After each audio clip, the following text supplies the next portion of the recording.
Pero la cirugía, ¿sería conveniente sin hacer ningún tipo de tratamiento?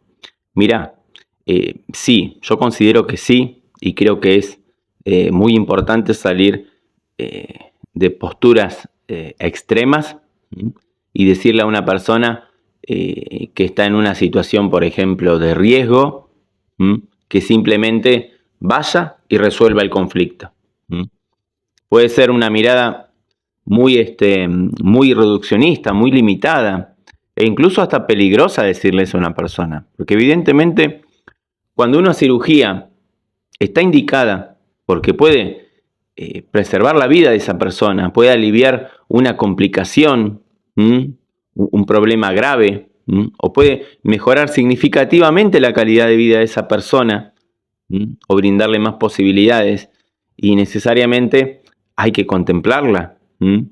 Lo más importante acá siempre es el bienestar del paciente. Y si una cirugía le brinda una oportunidad de vivir mejor, o incluso salva su vida, definitivamente es una herramienta terapéutica que, por supuesto, tiene que considerarse y es necesaria. Pensemos, por ejemplo, en una apendicitis aguda, una obstrucción intestinal, una vesícula que está gravemente inflamada, una hemorragia interna, un tumor cuya extracción evita una complicación mayor. Entonces, en todos esos casos, esa cirugía puede marcar la diferencia entre la vida y la muerte de esa persona.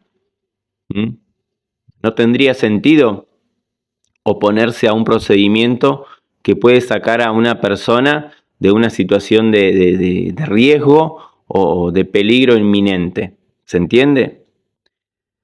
Ahora bien, desde la mirada que yo abordo la enfermedad y la trabajo, la cirugía puede resolver el problema biológico inmediato, ¿sí? Y salís del apuro, pero muchas veces no alcanza para comprender qué llevó a esa persona hasta ese lugar, hasta ese punto. Y ahí es donde aparece el trabajo terapéutico complementario. ¿Está? Porque a mí siempre me interesó entender cuál era ese entramado conflictual que se fue gestando durante años, durante toda la vida quizás de esa persona, y cuál fue esa historia que la persona fue profundizando cada vez más. ¿Cuáles fueron esas vivencias que fueron corrompiendo su biología a lo largo de mucho tiempo quizás hasta llegar a ese punto, límite? Por lo tanto, no se busca únicamente entender el síntoma sin comprender el camino y todo ese recorrido que llevó a esa persona hasta ese lugar. ¿Sí? Necesariamente hay que preguntarse qué situaciones coexistieron durante tanto tiempo, con qué personas estaba, digamos, articulando ese programa, qué personas estaban involucradas en ese programa, qué conflictos permanecieron abiertos durante tanto tiempo, qué decisiones fueron, digamos, postergándose, qué pérdidas viviste, humillaciones, miedos, ataques, frustraciones, separaciones, desvalorizaciones, ¿sí? Y fueron dejando, digamos, una huella en tu organismo durante mucho tiempo quizás, porque el trauma de alguna manera se termina biologizando, y eso significa que la subjetividad, es decir, aquello que ocurre en el mundo exterior, ese suceso, ese evento, ese acontecimiento, y que cada persona interpreta de una manera única, se termina traduciendo en una respuesta biológica interna, y ahí se biologiza ese trauma.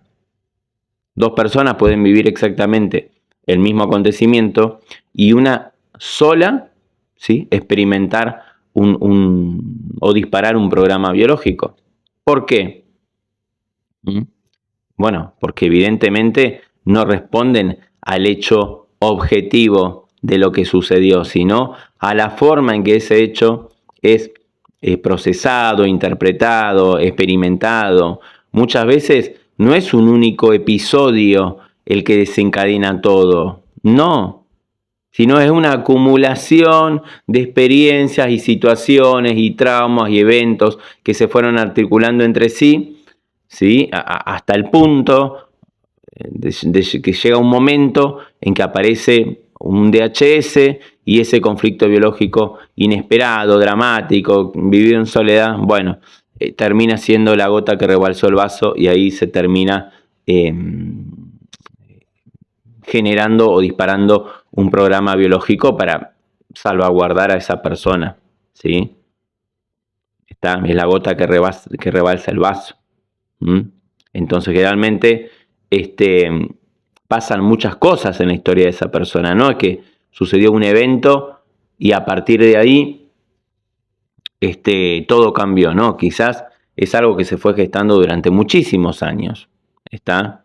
Entonces, lo que explica la historia de esa persona es todo aquello que coexistía previamente y que fue preparando el terreno para que un día se dispare el programa biológico. Por eso, una vez que la persona sale de esa situación peligrosa, conflictiva, gracias a una cirugía, ahí comienza, considero yo, otra etapa que es también quizás tan importante como esa cirugía, ¿sí?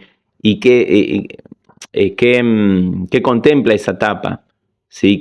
¿Para qué sirve esa etapa? Bueno, para empezar a comprender qué fue todo aquello que se quebrantó durante mucho tiempo, que fue quebrando su biología, qué conflictos siguen activos, qué vínculos todavía esa persona sostiene y cuál es todo ese entramado conflictual y qué aspectos de la vida de esa persona necesitan ser corregidos, resignificados, ¿sí? En terapia buscamos justamente todo eso, desarticular todo eso que se fue generando, desconfigurarlo y poder comprender todo aquello que fue conformando la existencia de ese programa biológico en esa persona, ¿sí? Para ayudar a la persona a tomar decisiones más medidas, más coherentes, ¿sí? En su vida, poder disminuir la probabilidad de volver a quedar atrapada en la misma dinámica que la llevó a esa situación de urgencia.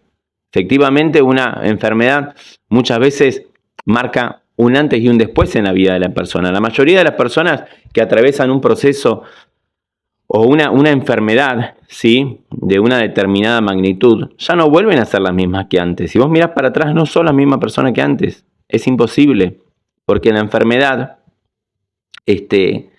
las obliga a detenerse, a replantearse prioridades, vínculos, formas de vivir, formas de relacionarse, ¿sí? Con los otros, consigo misma.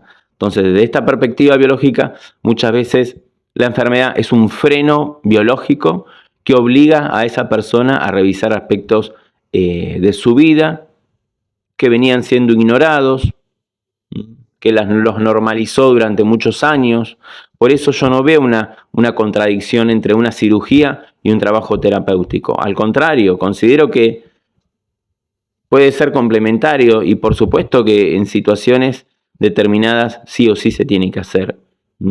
Primero hacemos todo aquello que sea necesario para poder preservar la vida de la persona y la calidad de vida de esa persona, ¿sí? Y después, una vez que salimos de esa situación de peligro, con tiempo, podemos empezar a profundizar y con respecto y tener en cuenta todo lo que llevó a esa persona a esa determinada situación que la obligó a ser intervenida con una cirugía, ¿sí? Tenemos que intentar comprender qué fue, ¿sí? Lo que se fue gestando durante tantos años para que en un determinado momento el organismo de esa persona haya llegado a expresar una enfermedad, ¿sí? Ahí es donde, en mi experiencia, comienza el verdadero trabajo de transformación. Por eso, que respondiendo a tu pregunta, si una cirugía sería conveniente sin hacer ningún tratamiento, ya te digo, todo es complementario. Acá se trata de integrar, de sumar y de hacer todo